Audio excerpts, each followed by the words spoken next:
everything that comes at you in life, you're growing one way or the other. You're changing somehow through that.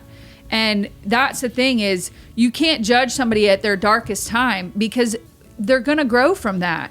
They're going to come out of that, especially with your support. I mean, you really could choose to grow together in that. Like, if you can somehow get in like if they're having a hard time and you're not, somehow get in there with them and go, support them in whatever way possible, even if they're at their worst, even if they're being terrible.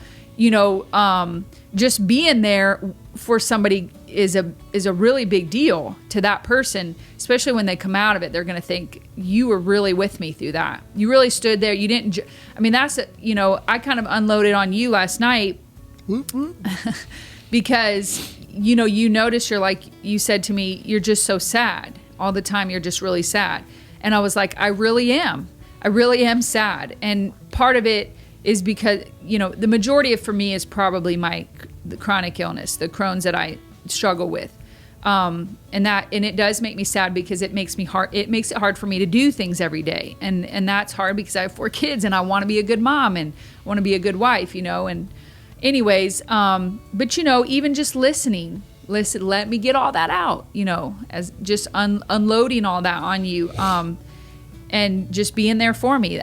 That's a huge deal for a spouse to do that with each other, because that person is gonna process, and they are gonna grow through that, and they will change, hopefully for the better. But that's what I think makes a marriage the strongest, honestly, is every single hard thing you go through together.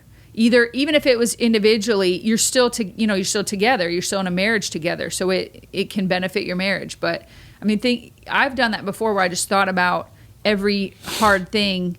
What was it like when we first got married compared to now? Well, it's way better now, because now you stand the test of time. You really, even through very difficult things that life throws at us, you're still here, and you still love me.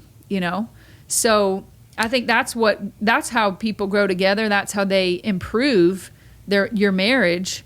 I mean, heck, so much of marriage is just stay, Well, I think there's, for me, sometimes I like to analyze things through temporal or permanent. Is this a temporal situation or a permanent situation? Because if it's a temporal situation, I don't want to make a permanent decision.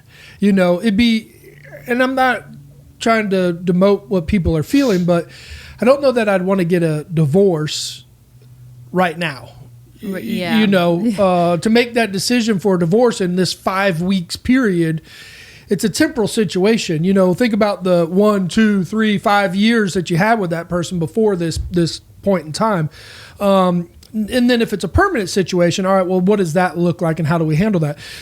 Just to come back to, where you were sick, at first it was like, oh, it's a parasite. And so that it seemed like a temporal situation. It's like, all right, well, we'll get some medicine, go to the doctor, fine, right. We're done. And then we even acted like it was temporal, like, oh, it was this. And so no big deal. And then it was again, and then it was again, and then it was again. It's like, okay, now this is starting to seem more permanent than temporal, Right. And so then our focus was, well, find the doctor, find the right analysis, all right, well, now we did that. All right, well, now what's the next step? Food, or, and like even with food, you're eating a certain way. And so that certain way of eating has become permanent, right? You're consistently eating certain things and stuff like that. I could do better. we could all do better. But